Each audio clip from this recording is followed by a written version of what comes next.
बात जहानाबाद लोकसभा सीट की करेंगे, जहां एक और एनडीए के प्रत्याशी चंदेश्वर प्रसाद चंद्रवंशी हैं, तो दूसरी ओर राष्ट्रीय जनता दल से सुरेंद्र यादव चुनावी मैदान में हैं। और ऐसे में बसपा से टिकट लेकर अरुण कुमार, जो कि भूमिहार जाति से आते हैं, वह भी चुनावी मैदान में हैं। आशुतोष कुमार, जो कि भूमिहार ब्राह्मण एकता मंच चलाते हैं, वह भी जहानाबाद लोकसभा सीट से चुनावी मैदान में उतर चुके हैं। और ऐसे में जो सीट भूमिहार और यादव का गढ़ माना जाता था, उस सीट पर अब एनडीए के लिए अब तक मुश्किल बनी हुई थी। हालांकि अब इसके लिए सीएम नीतीश ने बड़ा तोड़ निकाला है, एक रणनीति तैयार कर ली है।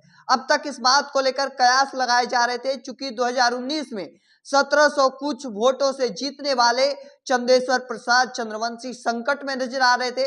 चूंकि इस बार कहा जा रहा था जो कि भूमिहार वोटर हैं, वह एनडीए के साथ जाते दिखाई नहीं दे रहे थे। अब तक वो आशुतोष कुमार, अरुण कुमार या फिर सुरेंद्र यादव के साथ जाते नजर आ रहे थे। हालांकि अब इस बात को लेकर सीएम नीतीश के कानों कान जब खबर लगी, तो उन्होंने एक तगड़ी रणनीति तैयार कर ली है। उन्होंने अरिस्टो फार्मा के एमडी भोला शर्मा जी को अपने साथ बड़ी तगड़ी रणनीति बनाई है। उन्हें जिम्मेदारी दी गई है किस तरीके से भूमिहारों को एकजुट करके एनडीए के वोट में तब्दील करना है। देखिए, भोला शर्मा के साथ उन्होंने बड़ी रणनीति तैयार की है और अब उसी रणनीति पर जनता दल यूनाइटेड काम करने जा रही है। देखिए, भूमिहारों का गढ़ माना जाता है, यादवों का गढ़ माना जाता है जहानाबाद लोकसभा सीट। कड़ी टक्कर देखने को मिलती रही है। पिछले बार भी सुरेंद्र यादव 1700 कुछ वोटों से मार्जिन से, एक छोटी मार्जिन थी जिससे उन्हें हार का सामना करना पड़ रहा था। अब तक जो खबर निकलकर सामने आ रही थी, उसमें कयास लगाई जा रही थी कि एनडीए के लिए राह आसान नहीं होने वाली है, एक बड़ा झटका लग सकता था।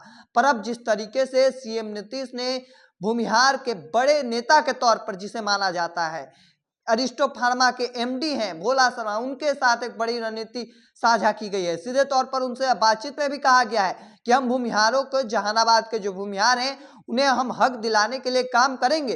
लेकिन फिलहाल जो लोकसभा सीट पर उम्मीदवार बनाया गया है चंदेश्वर प्रसाद चंद्रवंशी को, उन्हें जिताने का काम किया जाए। सीधे तौर पर सीएम नीतीश ने एक बड़ी तगड़ी रणनीति बनाई है और ऐसे में भूमिहारों को साधने की कोशिश की जा रही है। अब तक जो भूमिहार कहा जा रहा था कि एनडीए गठबंधन के साथ नहीं है, वो अरुण कुमार, आशुतोष कुमार या फिर सुरेंद्र यादव के साथ भी जाते दिखाई दे रहे थे।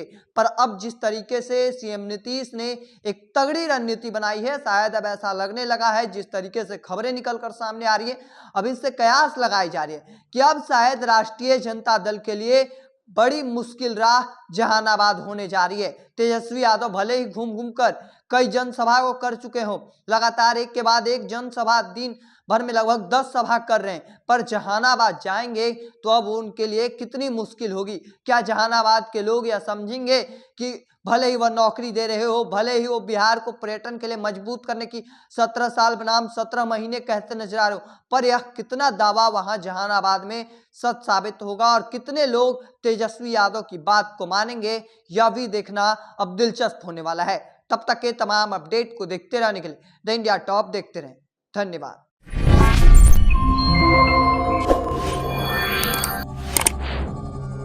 Yeah.